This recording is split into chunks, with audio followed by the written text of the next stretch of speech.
Hey, what's going on? What's going on? Welcome to another Conversations with Kev. I'm so happy. I'm so excited about this series that started, kicked off last week. So we're doing part two tonight of a six-part series about why does mental health matter for men. So I'm so excited for my guest tonight because tonight is a night where you want to pull up to the table and really lock in on what is about to be discussed. So, like, share, definitely, I look forward to the conversation. So I'm going to pull my guest in and then we're going to go from there. But definitely excited about tonight and what will be discussed. Again, before my guests, they introduce themselves. Um, nothing happens by, just circumstance, but I'm glad that these three brothers are on. It's amazing how things work themselves out.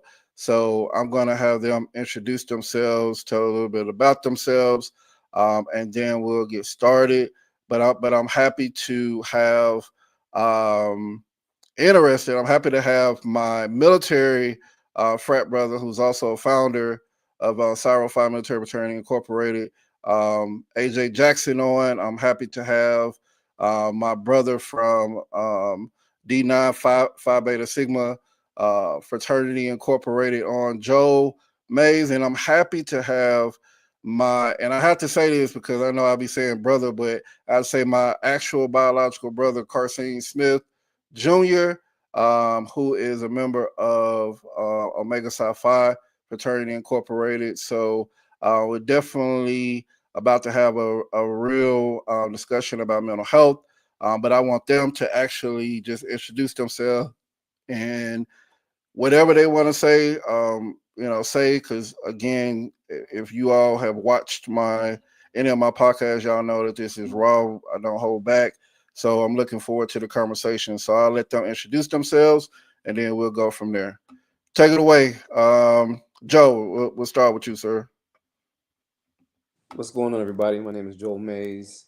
Glad to be part of the conversation. Excited to tap in with all of you brothers and sisters paying attention and listening. And then hopefully we can enlighten you tonight. All right. Carson. What's going on, everybody? How's everybody doing? My name is Carson Smith Jr. Very, very, very excited to be on the podcast tonight. Very proud of my brother for what he's doing and all his endeavors. I am a licensed mental health therapist and just ready to get everything going and have a great conversation about men's mental health.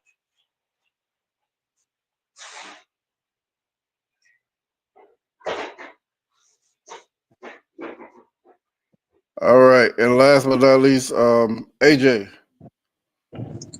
Hey, what's going on, everybody? My name is AJ Jackson. I am a 20-year veteran of the United States Air Force. I am currently a human resource specialist for the U.S. Department of Education, and I have mental health members in my family that deal, with mental health issues all the time, man, and so this is a topic that's definitely near and dear to my heart. So I'm definitely happy to be on here to have this conversation with you guys. All right, appreciate it, appreciate it. All right, so we're gonna go ahead and get started. Last week, my guest, we kind of didn't even get through to everything because there was so much to unpack. And I'm glad that he actually started the series off because he is a guy who loves the mind and he studied things about the mind when it came to just knowing how the mind works. And so to be able to start off with him was great, and then to move on to part two to discuss even more. So just to recap, and then we'll get into some things. One of the things I talked about last week was to, when it comes to mental health, to validate your emotions, to identify your support system, identify unhealthy coping mechanisms, and seek professional help. All right.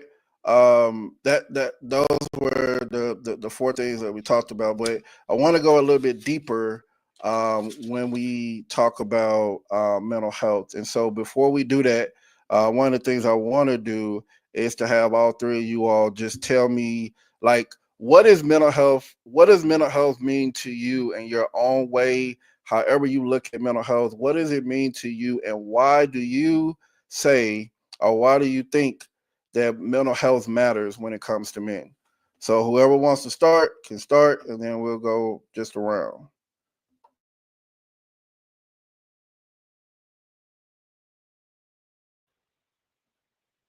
I can go last. I yield to everybody else. I would say mental health is it's just that. It's healthy sanity. Like uh a healthy mindset, um or an unhealthy mindset. Like I feel like, you have to kind of treat that like your day to day, health of your body. Like you have to treat, diagnose, and maintain a healthy mindset in order for you to function correctly on a daily basis. If not taken care of, just like the body, the rest of the body, I feel like it can definitely send you in the wrong direction. So I feel like it's definitely um a great idea to pay attention to that, and I feel like it's something that you definitely shouldn't neglect. Because if neglected, I feel like it definitely could be proved to be detrimental.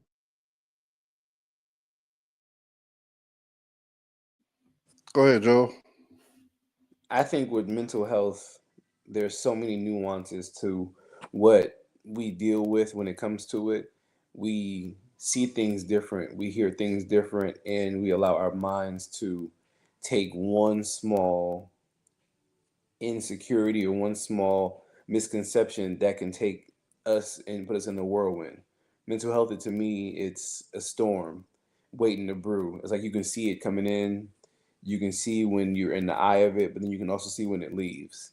So no matter what you deal with and how you handle it, mental health is something that no matter who you are, you face it, but finding the best outlets and things that are going to create the healing journey for you so you can go through your storm and find solace in knowing that you're getting the help that you need and also being able to just speak up and talk.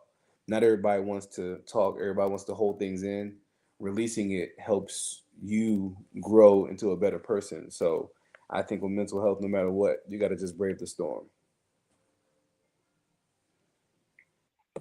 For me, that's exactly right. What Joel said. There are so many nuances when you talk about the subject matter of mental health. And like the first brother said, um, when you take care of your body, I feel like it translates over to your mind. But again, there are so many nuances to mental health, and again, it's about those coping strategies that you utilize on an everyday basis. Like I say in my practice, or when I'm dealing with my clients, everybody has mental health issues in some kind of shape, form, or fashion.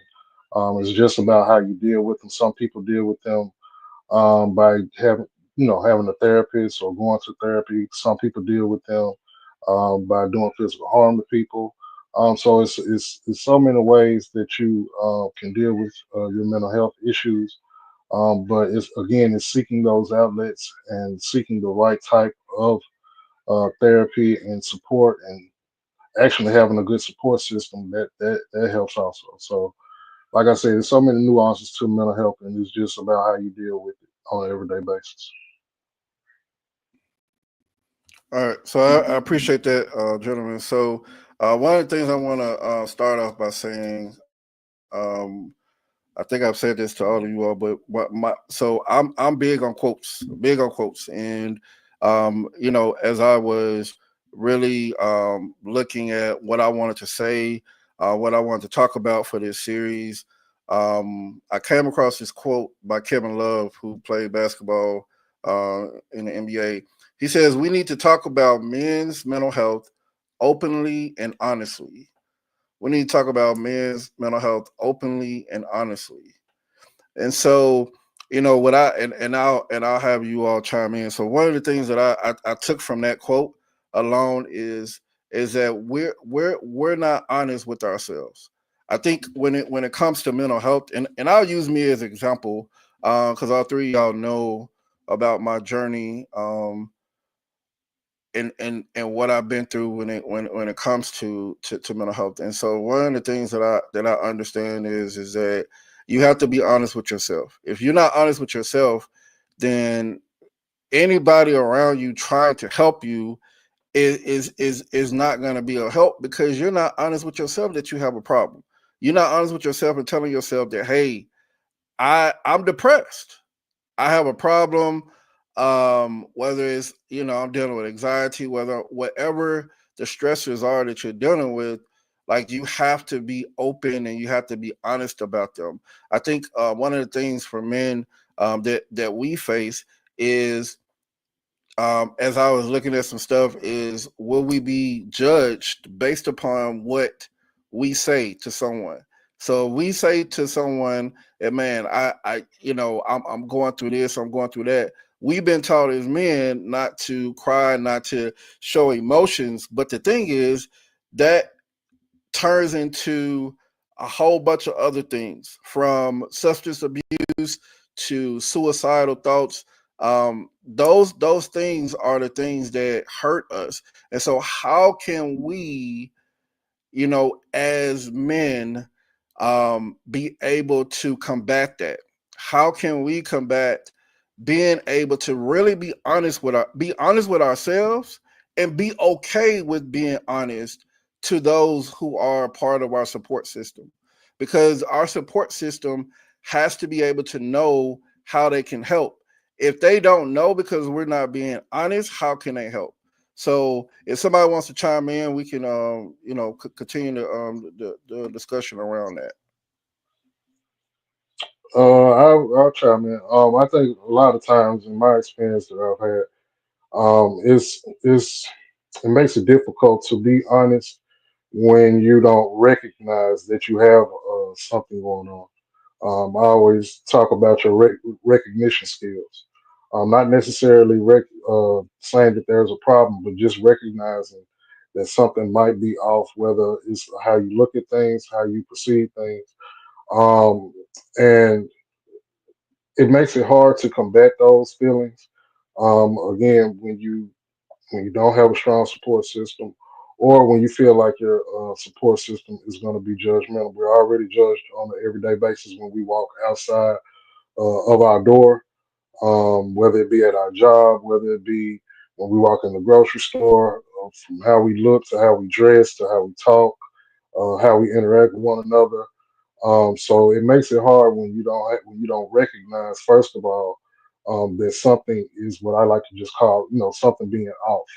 Not necessarily saying, "Oh, I have a mental health issue," but whether how you respond to things. Somebody might say something to you that you didn't recognize was a trigger, and the way you respond to it, that becomes a trigger automatically. And if you're not in recognition of how you respond to things, it makes it hard to combat those things. So I always say the first thing we have to do as men or women, period, people of this society, is our recognition skills.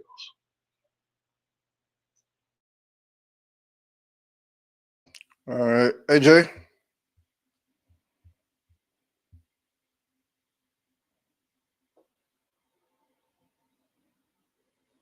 you muted, AJ. My apologies, it's a little out, but I definitely agree with what you just said. Um, combating it can be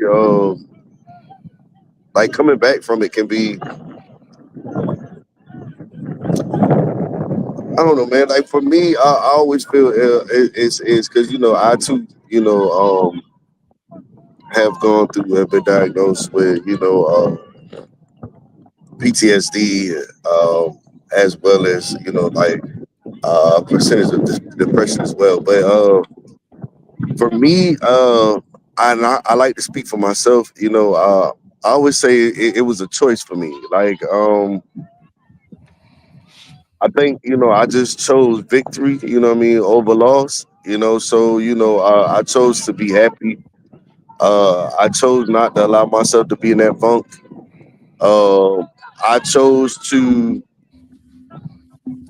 just pick myself up, on a daily basis, constantly remind myself that, what I'm saying, like, I deserve, to be in a different place. I don't have to sit here and and be down on myself or beat myself up on a daily basis. Like I just ultimately, I chose to just be different, man. And I can't say that that works for everybody. Um, but it's been working for me. So, for me, that was how I came back from it because I was in a really, really dark place for a long time. Uh, but like that's how I came back from it. Joe. Yes. So both brothers definitely spoke very well, and kudos, AJ, for acknowledging yourself and figuring out what it is to help you get better and to go through your journey. I think out of everything, once you learn to water yourself, you learn how to grow past what you are accustomed to. You are used to those small things that can be generational. You're used to those things that can be so negative from a past relationship, from a childhood trauma, something that you could have dealt with in the military, something you could have dealt with in college. Something or someone puts you in a bad headspace. They put you into a tailwind and you really could not get out of it.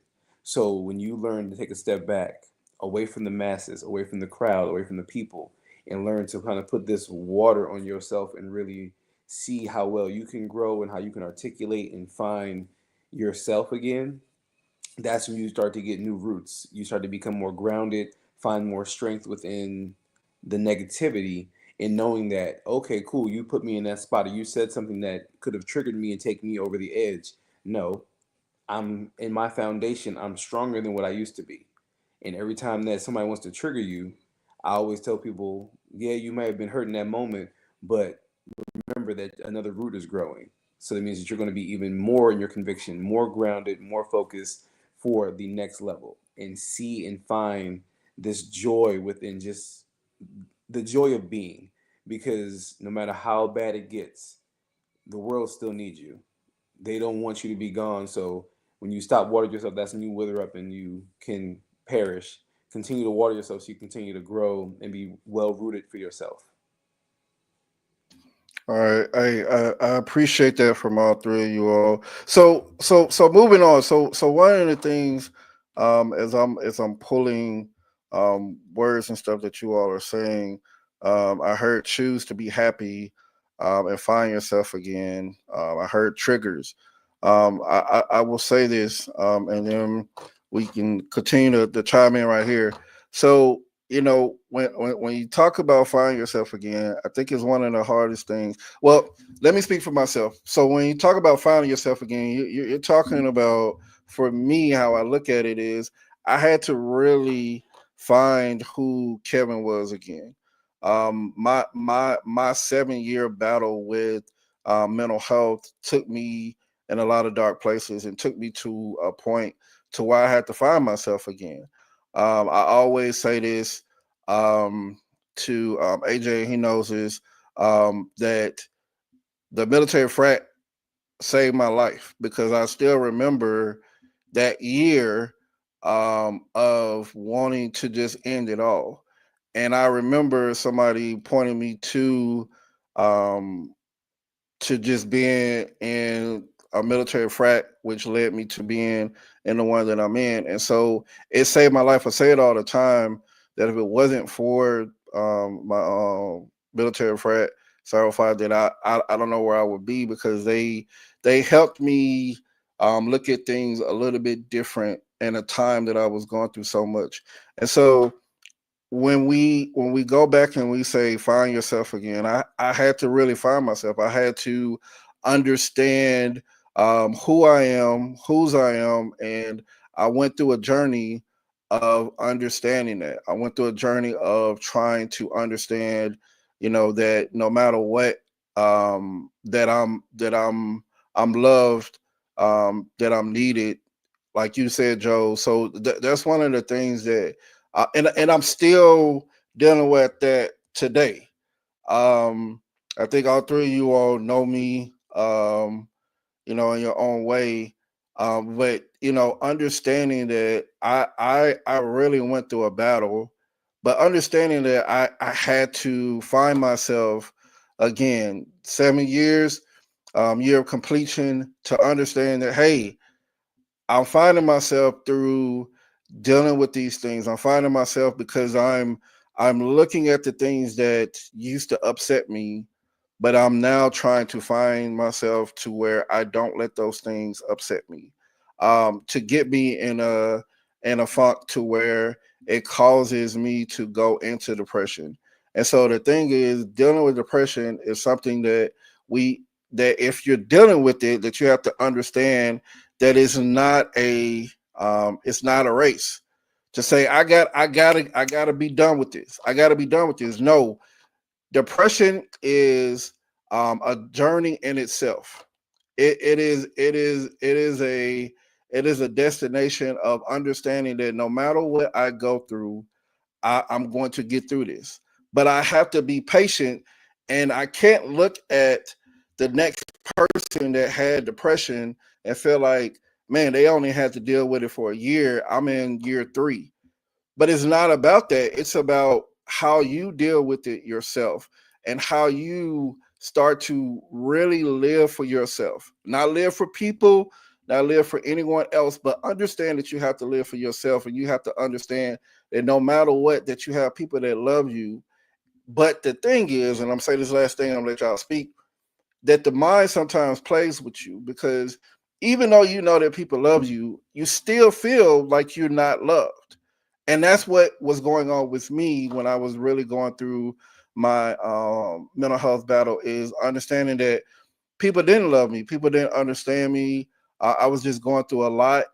But as that time went on, and I started to really see who I was, and started to understand that, I started to realize that I you have to love yourself first. You have to love yourself first. And I think I did not love myself first, and I put everyone before me, and I started to look at things, and I dealt with a lot of things from my childhood that I was trying to overcome as an adult. And it's hard because those things come back, and they really, and you have to deal with them. You have to deal with your trauma, because it's going to continue to be there. And so, finding myself again was huge for me, to understand that no matter what I went through, that I had to find who Kevin was again. So, if anyone of y'all want to speak on that, you can, and so we can continue on. I think I want to just add something real quick. A lot of times, when we're speaking about depression, earlier I spoke about, recognition skills and everything like that. And when I'm talking to my clients, I try to make them realize that sometimes we can cause our own depression, if that makes sense. Saying that, telling me that you're depressed because you can't pay your car note, but then as you dive deeper into what you got going on in your everyday life, the reason you can't pay your car note is because you made irresponsible financial decisions, in turn is going to cause you not to be able to pay and all your bills like you're supposed to, because what you decided to go out clubbing, or you decided to buy something that you really couldn't afford, live above your means, which you don't really know how to deal with, because now you're in a situation where you have burnt out either burnt out all your resources of support financially, or whatever the case may be, or excuse me, you burnt out all your resources, or you just don't know how to cope with not being able to dig yourself out of a hole. So sometimes I think we can have our own internal depression. It's not always something that is traumatic or something like that. We can cause our own downfall sometimes, and a lot of times it's about the choices that you make in life. I preach that to my son all the time. You know, make sure that you make good, responsible choices, whether it be financial, whether the friends that you hang around or that you decide that you want to call your friend, how you go about doing your schoolwork. All of those are choices that you are in control of. So a lot of times, like I said, recognizing that you have a choice to make in life can be very, very helpful. And also at the same time, making very bad choices can be detrimental. And it can also cause that depression that you are living with.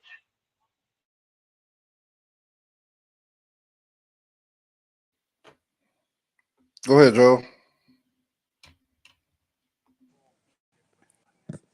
Okay, there we go. I think no matter what it is, and Kevin, thank you for sharing a little bit more into your story. Beyond a shadow of a doubt, there's power in the word no. There's power in telling those situations, telling those vices, telling those issues that we sometimes rotate back to because those same issues we thought were comfort, they now become a hindrance for your own personal development. So when you take a step back and you tell yourself no to this, no to that, maybe no to specific things that people would try to pull you into, it's not the same situation anymore. It's not the same location, it's not the same group of friends. Sometimes taking that step back and really just saying no to all of those things also are creating a better atmosphere for yourself. Because just like when people say, "Oh, the word when God says go," sometimes you just need to go. But then also when God says stay and hold fast and wait, that happens too. But sometimes you got to be that vessel and just know that, oh, when they say you're going to spread the gospel, here am I, send me. Go. Let your mind and let your heart and your spirit understand when it's time for you to make a move. So when you can mentally find that fortitude within who you are, it becomes almost like seeing the world with new eyes. Amen. Preacher, Pastor Joe. Appreciate that. Um, Go ahead, AJ. And for following play memos.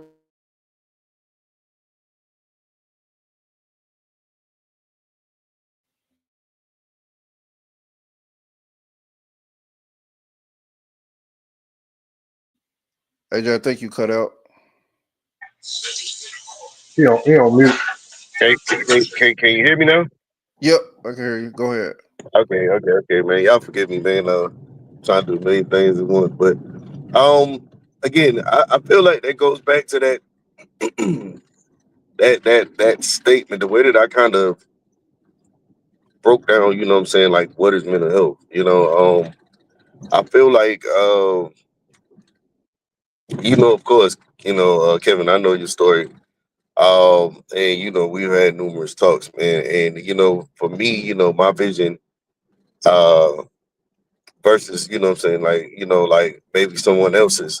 It's almost like being in the gym for me, man. Like I had to find strength. Finding strength when dealing with mental health, man, and redirecting that energy, that negative energy, can prove to be beneficial, man. And for me, a lot of praying, um, uh, can in my opinion, redeliver you uh, to back to like your normal self. Like like I do feel like I agree with what your brother said as well. Actually, both of the gentlemen, but your brother said like it's a lot of people out there that I always say like I don't want to knock somebody else, but I always say do you make a decision? Do you want to be better or not? Some people can just get through it, some people can't. But I still feel like it starts with choice, man. Like choice, no matter how small the step forward is that you might make, it's still a step forward. And I feel like, it might your step forward might take a little longer than somebody else's, but you're still trying to climb. You know what I mean? And I feel like that's necessary for everybody. You know what I mean? That goes through this because if you're either gonna allow the situation to consume you, or you're gonna be triumphant over it. And for me, I always felt like I choose victory again, man. Like I got to do it. No matter how long it takes me, I determine perseverance. You know what I mean? Or weather the storm and get through it. You know what I mean? So that you can move on to something better, man. Because the goal is to be happy, period, and healthy, period. So and it starts there, in my opinion. All right, appreciate that. Appreciate that. So let's go a little bit further. So one of the other quotes that I ended up seeing is, um, struggling does not make you weak. Go on to say, opening up about how you feel takes courage. And I'll stop with that one. So opening up about how you feel takes courage. Now, um, for me, I never thought in a million years that I would tell anybody about the fact that I was depressed, that I was, going through what I was going through. I wanted to deal with my depression by myself. I never wanted anyone to know what was going on with me. But when I was in the military, everything kind of opened itself up, and a lot of stuff came out. But the real thing is that I was able to open up to somebody finally. It took a while, but I was able to open up to somebody. And that's what I will say to anybody that's listening that will see this, is that at the end of the day, we have to find someone to be able to open up to be able to express what's going on with us. Is it easy telling somebody else, especially another man, hey, I got this going on? It's not easy, but the thing is, we have to do it. We have to be able to tell someone what's going on. Not everyone is going to judge us for if we come out and say, hey, I got this going on with me.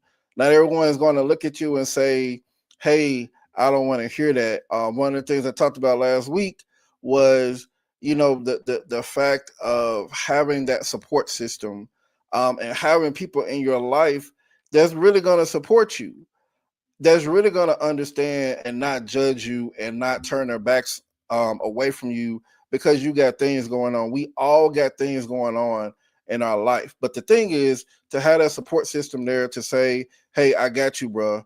Like I'm here for you. And one of the things that I admire, always about being in the military is that, the army, even though, they that branch. Sorry, Joe. Um, but they, Mouth. huh? Watch your mouth. I know. But they always say, I got your six. I remember hearing it from them a long time ago when I was still in the military. But the understanding of knowing that no matter what, I got your back. I'm there for you. I'm looking out for you.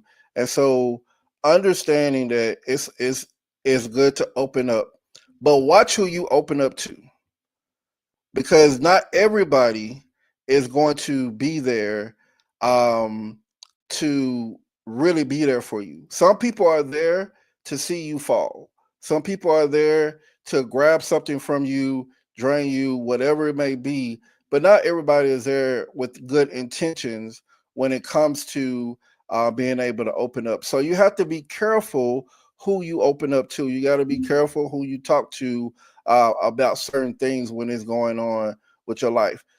Is it hard for men to open up? Yes. Can it happen? Yes. But we have to be the ones to actually continue to push the narrative of understanding that it's okay, that it's okay to talk to somebody, that it's okay to be open, not with everyone, but with someone or some a couple of people, whatever, whoever you really trust to be able to help you navigate that season of your life when it comes to mental health. So when we talk about opening up, why do you all think that it's hard for men to really truly open up to someone?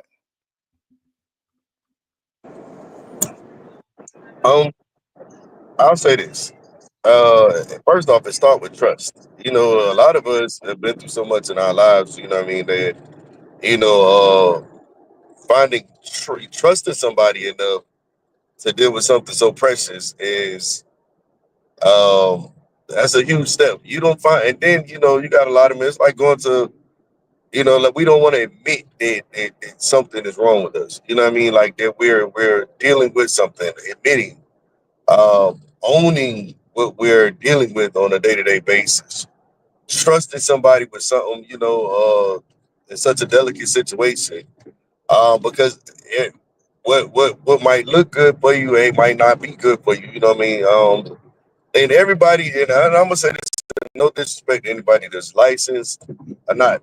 Every licensed therapist or unlicensed therapist ain't a therapist.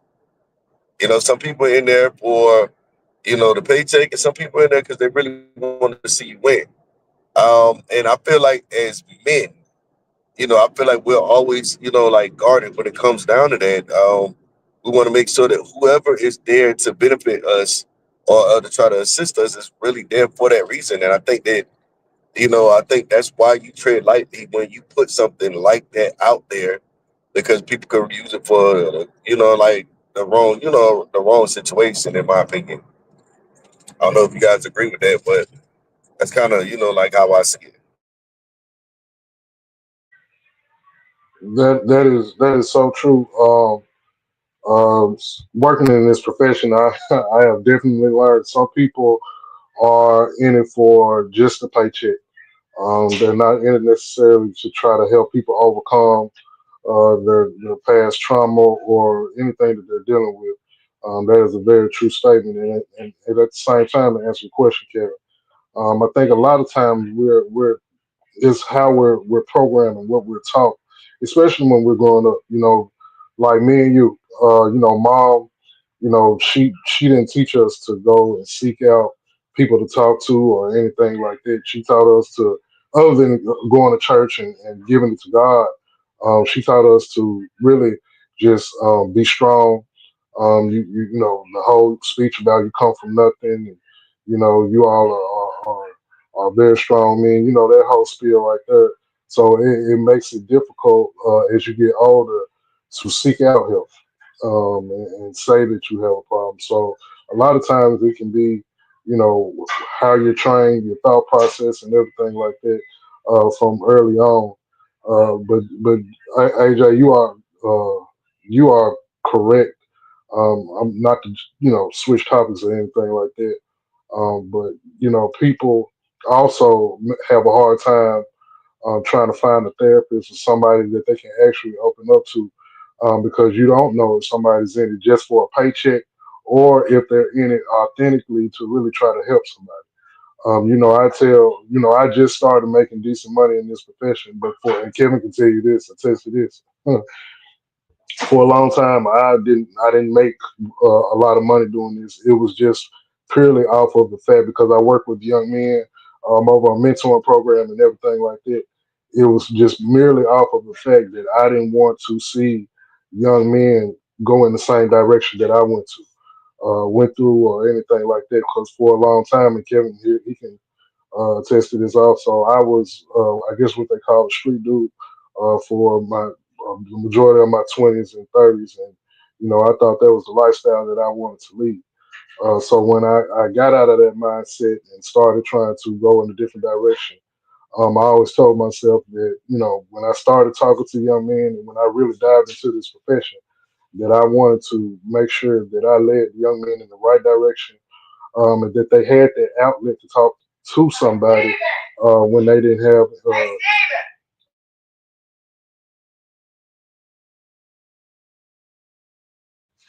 Excuse me, I'm sorry. When they didn't have somebody to trust or felt like they had somebody to talk to.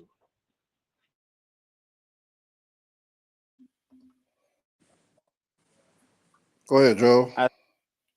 The biggest takeaway from everything, not everybody can receive your weight.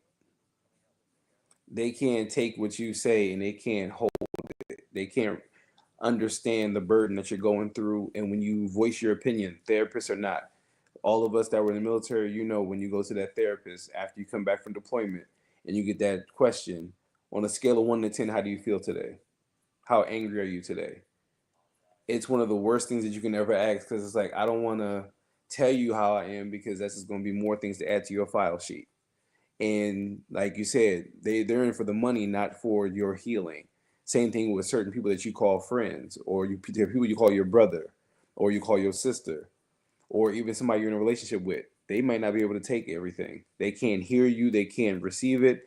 Like, there were guys that I was cool with, and the moment that my daughter had passed away when she was premature and then her heart was too big, they moved so different after that happened. They went left. I found joy in fitness and losing weight. They kind of kept themselves away from me because they kept thinking that, oh, my sorrows would be healed from a bottle, from a sporting event, from a bowling outing, shopping, spending money I didn't have, anything to take my mind off of it. I thought that that was the direction to go in. Once I figured out that fitness became my own outlet, my own therapy, that's when running became a joy. That's when marathon running became a joy. Training, lifting weights, and then even diet, because it's a package deal. The discipline I have for every day helps me find peace within who I am, and not me sharing it with everybody, because only a few people know about my child. But the ones that do know, they're in my corner now, they understand what my why is. And I know when you find that why for what you're doing and why you're doing it, that makes you want to keep going because there's a purpose behind it. So again, sharing is with those that really can receive it and trust what you say. And just like how the old adage is with our parents, what they taught us, baby, you take that to the grave. Somebody tells you something like that, that's personal, you hold on to that one. And you never share that out with anybody else because that's personal. So when somebody tells you their deepest, darkest pains, you take that, you endure it, and you hold on to it. You don't share it with the next person to say, "Oh man, Kevin going through this," or "Oh, they going through that." That's not their business. Somebody shares that with me, I hold that one. I keep that with me to my last day, because that's not my place to share it to other people. So pick and choose the right people. You will find that no matter what, they're the ones that are going to be in your corner, and they will go to bat for you for to the end. That's what you want. You want somebody that's going to be there and be your rock and have your back all the way to the end. Man, appreciate. Go ahead. Just right quick, and another thing, I feel like shared experiences also help. When you can talk to somebody that can relate to what you have going on, that helps also. In my field, which I get pushback all the time, we're taught as therapists not to disclose so much of our personal self when we're doing therapy with our patients. But my pushback to that is, why would somebody sit down and try to talk to you or pay you to talk to you for an hour or so, and you charge this amount of money? But then when they get to talking about their trials and tribulations or the traumatic experiences, and you have similar experiences, sometimes don't nobody wants to hear count to 10 or deep breathing technique or something like that. Or and I get we supposed to promote coping strategies and everything like that, but sometimes it's good to, when you have somebody that's gone through similar experiences as you, that you can sit down, and I know you're, like I said, you're paying them and everything like that, and they're supposed to be in this professional setting, but it makes it more relatable as far as when you're trying to tell somebody how to overcome those traumatic experiences, because you've overcome them yourself. So that's always my pushback in this field. Sometimes self disclosure is very, very beneficial for the population that we serve. I appreciate that. So one of the things I want to say that I heard Joe say, and I wrote it down because it's a very true statement. everybody's not ready to receive your weight, and I and everybody's not. Um, when me and my brother, again, I appreciate him being on here.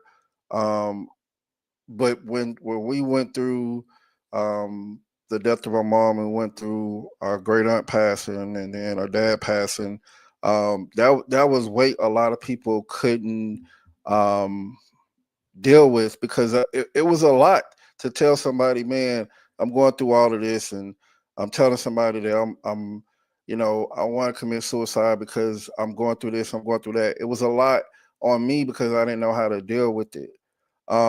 And being able to share that with certain people, they wasn't ready for.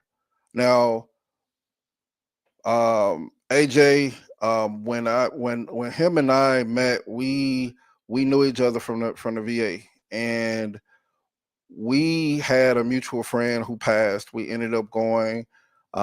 We ended up taking a road trip to New Mexico. Him and I, and the interesting thing about him and I, our relationship, is that we actually got to know each other on that trip, to where I shared some stuff with him that I hadn't really told nobody and opened up when it came to my mental health, because I was not ready to share at the time. And I think, he took that, and our relationship has just flourished even more. um but the understanding is everyone is not ready to take on or receive what you tell them, and so you have to be careful on what you tell people, like you all have said and has been stated already, is that everyone's not ready to receive um that weight, because it's weight, because it's like now you're telling somebody what's going on with you. And the thing that I always try to understand from people is, if, for instance, when I talk to people about my mom passing, people, I don't know what to say or this or that. It's the fact of that you're there, and that's one thing that I will get across to anyone now. you, you don't have to be in the same situation as me, but I just need you there. I need you as a listening ear, because I just need somebody to I just need to know that somebody is there for me, that's not understanding what I'm going through, because I don't need you to understand what I'm going through, because your mom probably is alive, but I need you to understand the fact that I just have a weight on me, and I need somebody there to be able to release whatever weight I have on me, to be able to say, man, I thank you for listening. If that's all that you're doing, I thank you for listening. I thank you for your time. I thank you for just being present in the moment, because sometimes being present is more than enough for me. Being present is showing that you care.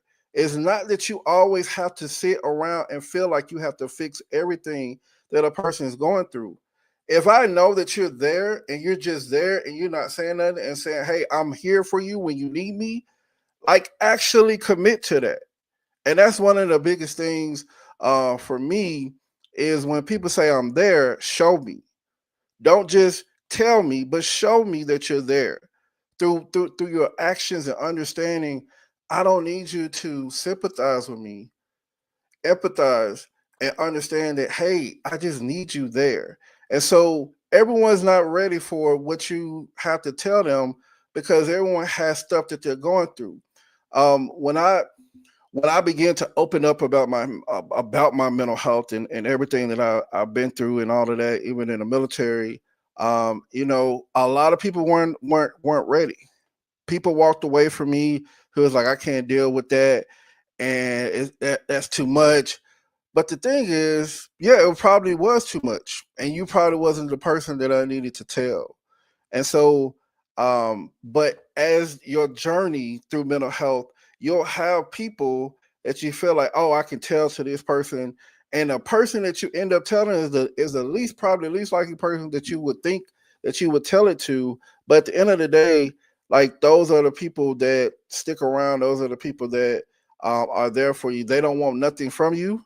They just want to be able to be an extension, of olive branch of saying that I got your back, that I'm there for you. And so we have to understand everybody's not ready to carry and receive the weight that I'm about to give you. And so I remember this. I remember seeing this analogy. I'm gonna let you all comment on what's being said. But I remember seeing this analogy, this video, and this person was talking about depression and how there's so many things that happen. And so he put a backpack on it on his individual. He had the backpack, it was empty, and so he took weights and he put one weight on him. And he said, I'm good. So he put another weight on him. He said, oh, it's getting a little bit heavy, but I'm good. He put another weight on him. And the more weight that he put on him, the more it started to feel like he couldn't take it anymore. And I feel like when it comes to depression, there will be a time where you can't take it anymore and you have to be able to tell somebody. But the thing is, how do you open up and how do you tell somebody that I'm going through without them judging you, without them looking at you differently and understanding that that person I thought you thought was a person that would be the person to be there for you. But sometimes the person that we think is supposed to be there for us is not the person that God wants to actually have there for us. So we have to recognize that sometimes the people that we want in our lives are not the people that God wants in our lives. Because there's a journey that we have to go on, and we have to be able to understand that that's a journey that we are on. The last thing I'll say, and I'll let y'all comment, throughout all of this, I never thought going through everything that I went through and starting this podcast, and it seemed like every time I turn around, I'm talking about mental health to where now, I realized, I think I told all three of y'all, but I recently talked to somebody and had this long conversation. I was gonna go and get my master's next year for social work, and like my brother has, and then I was like, man, I really don't want to do that. I want to do something else, but in the mental health field. And so I started researching. I started understanding that my real place in my understanding, and this is what I'm getting my master's in, is counseling, because that's truly where my heart is. That's really where my passion is, and that's really where I need to go. And so the understanding is that sometimes God can take you through a journey and take you along this journey to have you come to where you meet yourself and you really to find who you are as a person. And so for me to be able to find myself throughout my own mental health journey, it took 7 years for me to really get through it, but I'm still going through it. It's never a it's over and done with.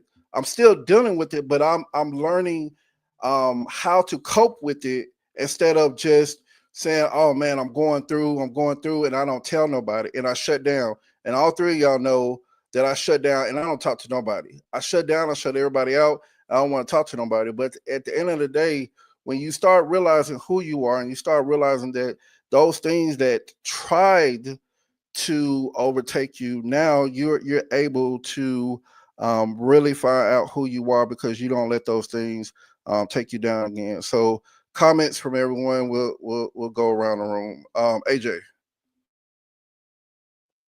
Boy. All right.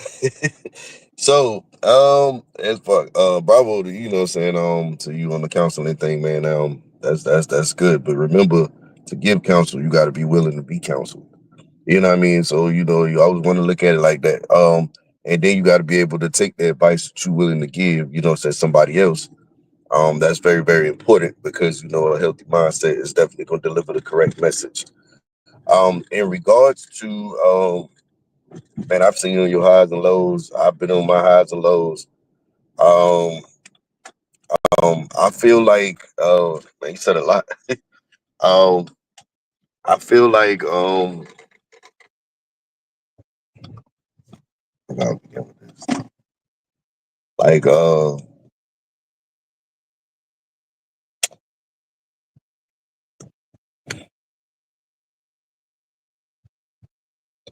I feel like it's going to be, that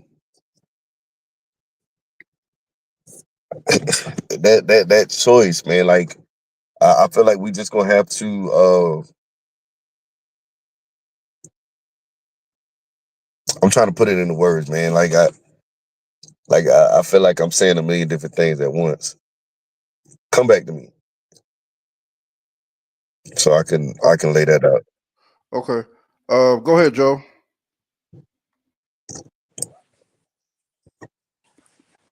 The biggest thing, first off, kudos. Yes, you counseling, I can see it.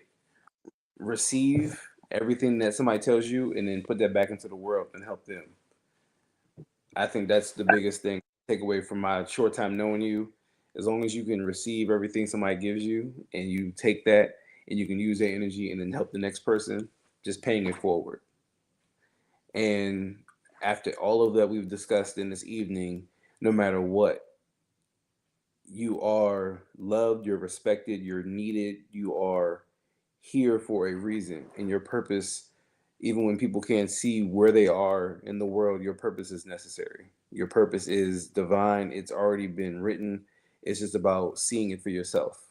We all have our own matrix. We just have to wait for our Neo. We have to wait for our turn. And when we take that pill, we know that we're going to create this dynamic situation for ourselves and kind of come out of our own storm, come out of our struggle, come out of our vices, come out of our temptations, and out of all the things that create us to be into a really negative space and put us in those whirlwinds and those people. Sometimes, like, even it's a song lyric, and I still say it every time I'm going through something or I deal with people.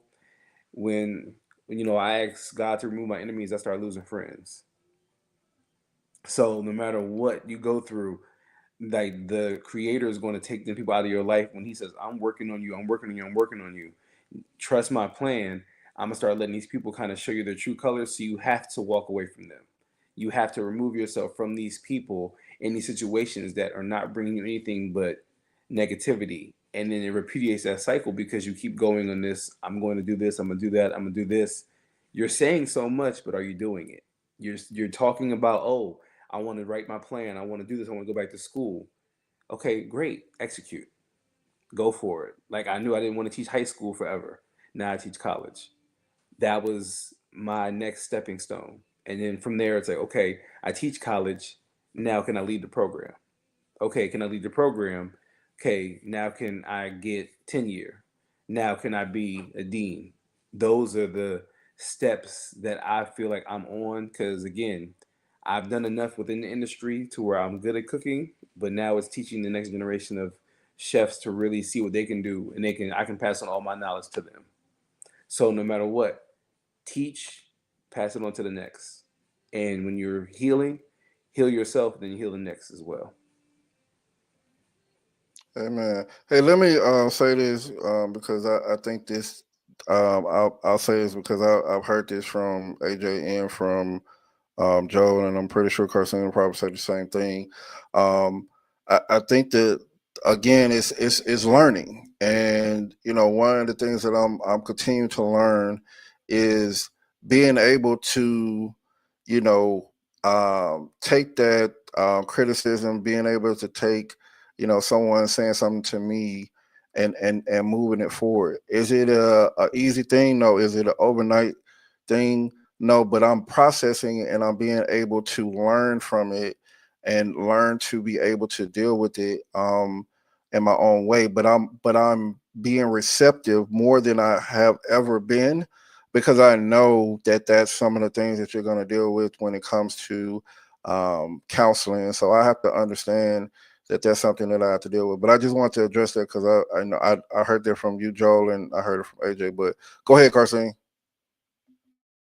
I would go keep it short, and I think we have to recognize what we call secondary trauma, and making sure that like the other two brothers have spoke about, dealing with our own issues internally.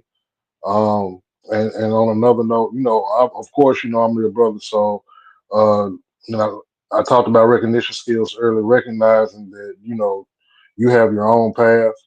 Um, I know when you were younger. I don't want to say, I don't want to use the word copy, but I know I was influence on you as far as the career path you were going to take. So when I hear you talk a certain way and say certain things now, I'm very very proud of your journey. Of course, um, I know where you come from mentally, and everything like that, what you dealt with for a long period of time. So kudos to you. Just make sure you keep those recognition skills up. Lean on your support system, um, as well as all of us should. People don't know that a big support of ours and support system that me and my brother share, ironically, is our mother-in-law. Well, my mother-in-law. Um, we we we we utilize her for a lot of things, whether it be knowledge. She chastises both of us as if we were her own biological sons. She gives us that support when we need it. She gives us praise when we need it, and tries to keep us in the right direction. We both love her very, very dearly, as if she was our biological mother. Um, our biological mother was a paranoid schizophrenic, and so she had a lot of issues early on, in our 20s and late 30s. So the mother that we once knew growing up was kind of no more mentally when we got older. So we leaned on her for a lot of things, especially support. So kudos to you. I'm very proud of you. Like I said, just keep making sure you go in the right direction as far as your career path and knowing the things that you want to accomplish. And of course, you already got three brothers on here that are going to support you. And make sure that you continue, give God the praise. And like I said, I'm very, very proud of you. Yeah, I appreciate that. I was trying not to get emotional, but every time you talk about mom or hear or see anything about mom, it gets me emotional. Um, and I'll say this, and we'll move on. Um, the understanding of when it comes to um, ah thanks, Carson. I'll try not to get emotional, but the understanding of knowing um, that there is mental health in your family, and and probably 3 or 4 years ago, I probably wouldn't even talked about that my mom was schizophrenia, and it is hard to even continue to think about. But at the end of the day, my mom raised two men on her own, and she got us to where we are now. And I know she's in heaven, um, watching over both of us. And the understanding is that no matter what, when you recognize a problem, or you recognize that there's something going on, um, don't run away from it. I ran away from a lot of stuff because I didn't want to face it. I didn't want to face this whole mental health battle. I didn't want to face it when I was in the military. I didn't want to come out and face it when I was a civilian. But I had to face it.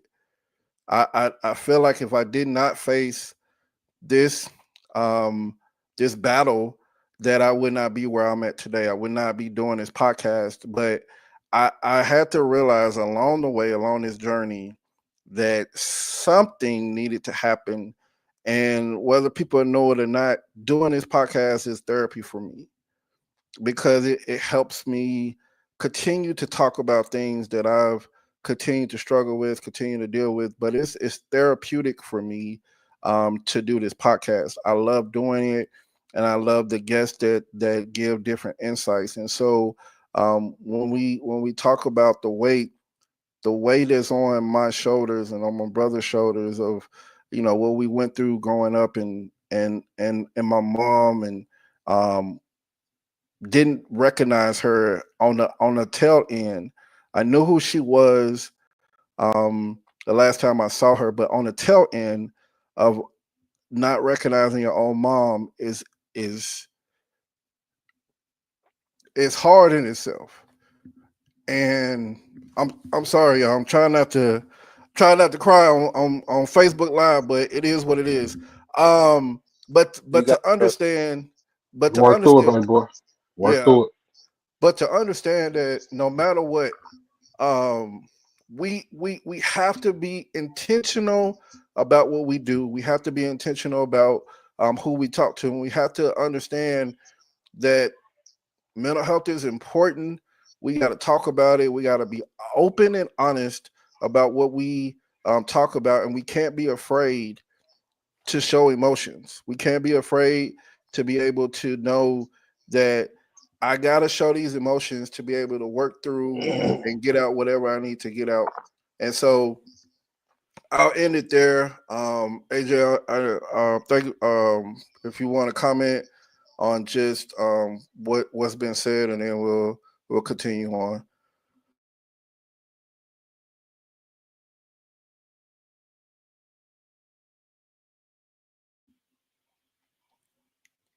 I think you muted, AJ. Well, I do apologize. I came in on, I dropped off and came back in on part of it, so I didn't hear the whole, like outcome. So I uh, No, you kind good. of, Yeah, we was just talking about, um, I kind of just talked about the whole, the weight of what a person going through, and being able to work through that, and how does that look, really for you know the stuff that I went through, and I know we were talking about. I know you didn't get the chance to really say what you need to say about what I said earlier, even about you and I just having our conversation and being able to open up and build off of that. So yeah, you can just chime in on that.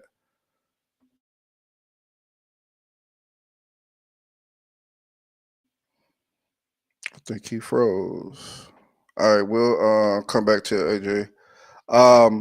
So going on, the last thing I'll say, and this will be the last thing that we talk about tonight. Again, there's so much to unpack and so much to talk about when it comes to mental health. But the last thing I'll say is, um, I wrote this down and I had to highlight it. It says, "You're not a burden. You're not a burden," and I think that's the thing that I still deal with to this day, is that sometimes you feel like you're a burden because you're going through so much, and you want to be able to talk to somebody. You want to be able to tell somebody, "Hey, I'm going through this," but you don't want to feel like a burden when you're talking to somebody. Like, I can say something to you, Joe, and tell you, "Man, I'm going through this." But at the end of the day, it's like, dang, like I'm going through a lot. And so I feel like, when we talk about burdens and we talk about how can we um not feel like, if I talk to somebody and I tell you, "Hey, I'm going through this," how it won't feel like I'm a burden to you. So Joel or Carson, y'all can comment on that. Um, I don't. It's kind of hard to not feel like you're a burden on people when you when you're trying to tell people your story or what's bothering you or what's been traumatic for you in your life. So that's kind of hard. Um, Again, I always go back to your recognition skills. You can pretty much, or this is my personal opinion, you can pretty much recognize when somebody doesn't want to either listen to you or give you sound advice, or just be bothered with what you have going on, whether it be if they're short with you in their responses, their actions, whatever the case may be. You can always recognize that. So I think we have to pay attention to the signs. Um, when you're engaged in religion, especially with God and everything like that, I know that that's kind of cliche,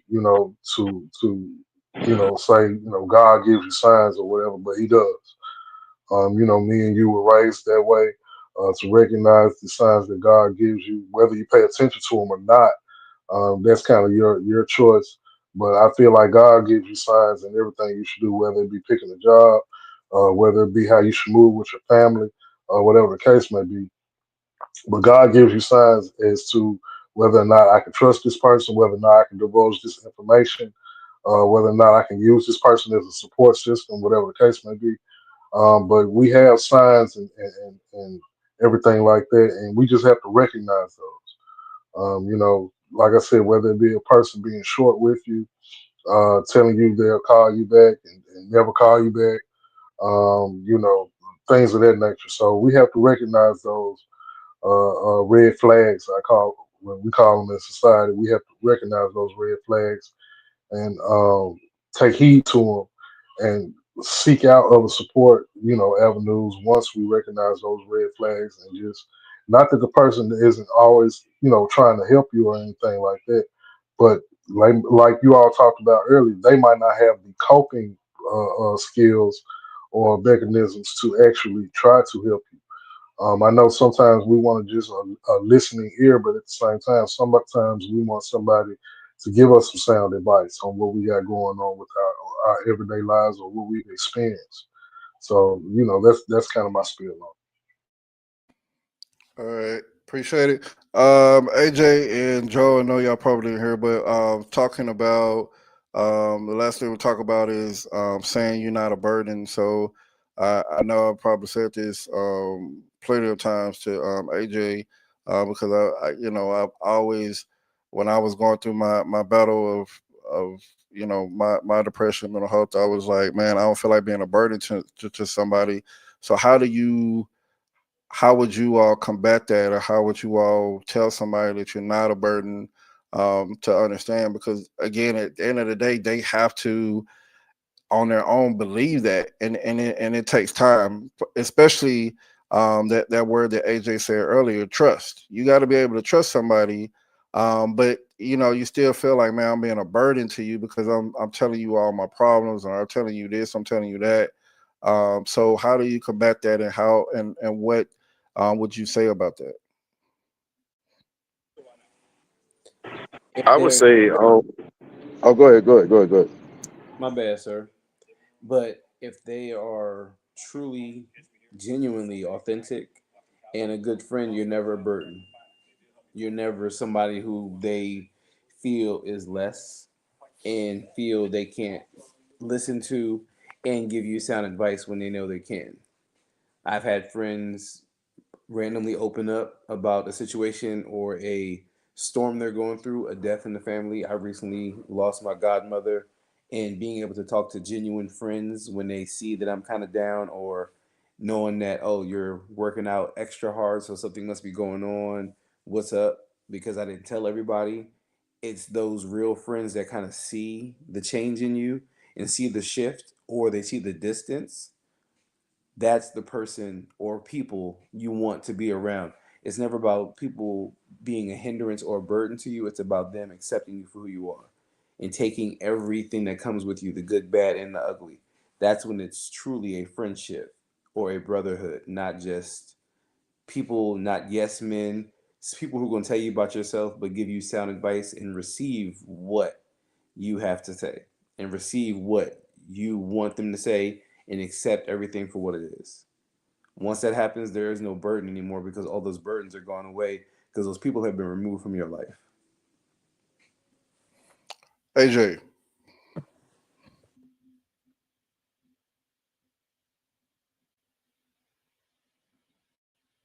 can we lose him? Can you hear me, AJ? Can you hear me? Can Yep, you hear me? yep. Yeah, okay. All right. I feel like with burden, I said that goes back to, in my opinion, if you find somebody you trust in, and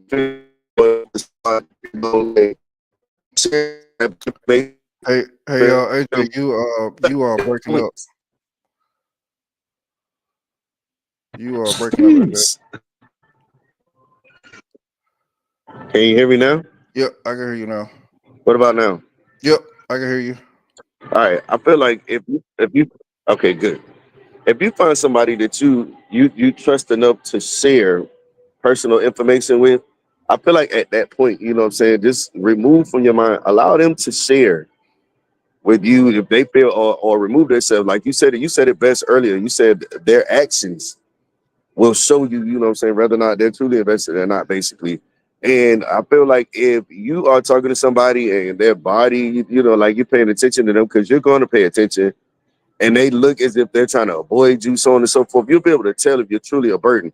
I feel like if somebody is sitting there and they're listening or willing to listen to whatever it is that you're going through, I feel like allow them to do just that.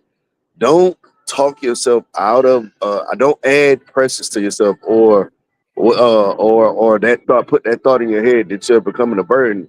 Allow that person to truly be an ear, and if they're not an ear or truly an ear, you'll be able to attest to that because you'll see them not truly being there. They'll show up in presence, but I mean, they'll show up for you physically, but you know they won't show up for you. You know, what I'm saying, the way that you really need them to show up.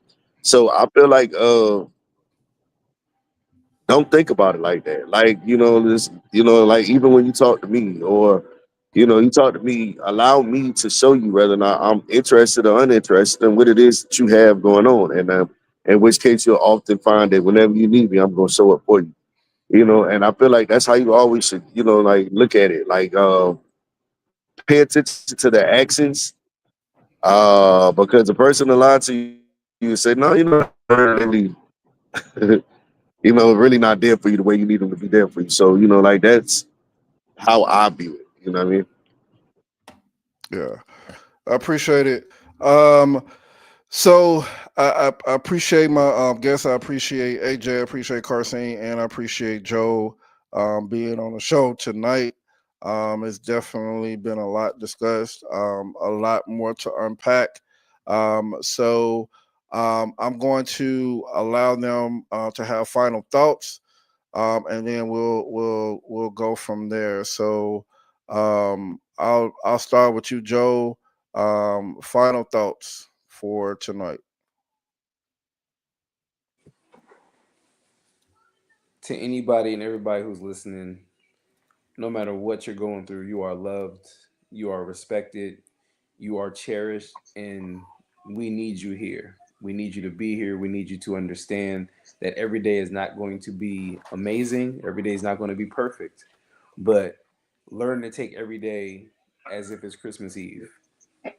Take every day as if you're anticipating the next one, because the next day you don't know what you're going to open up. You don't know what gifts God has for you. You don't know what acceptance, what approvals, what yes that you might get from all the no's. Understand that you are special and you are designed by God, so you already are special. Continue to flourish, continue to thrive, continue to live, continue to understand that through failure there is progress. Your suffering is not in vain. And like I said earlier, continue to water yourself and see how much you can grow. Take care. AJ. Oh, sorry. Oh man, I just always say this, man. Just remember, you matter, no matter what. You know what I'm saying? It is what your situation may be. Just also look at it as there's always somebody there, even when you think that there's not. And you know, and most importantly, you heard me say this throughout this segment. Choose victory and be triumphant over defeat. And I feel like, you know, no matter what your step is, you know, when you combat this thing called depression or any kind of mental health issues, you know, as long as it's a step in the forward direction, you're still making progress.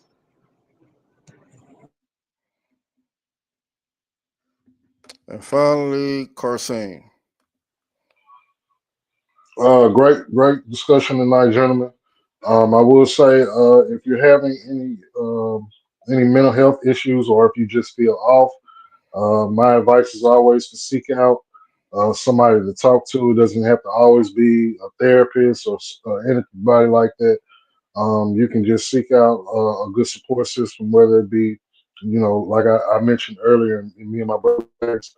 our mother-in-law. I talk to my wife. Somebody that you trust has your best intention at heart. Doesn't mind listening to you no matter what issue or topic that you bring forth to them.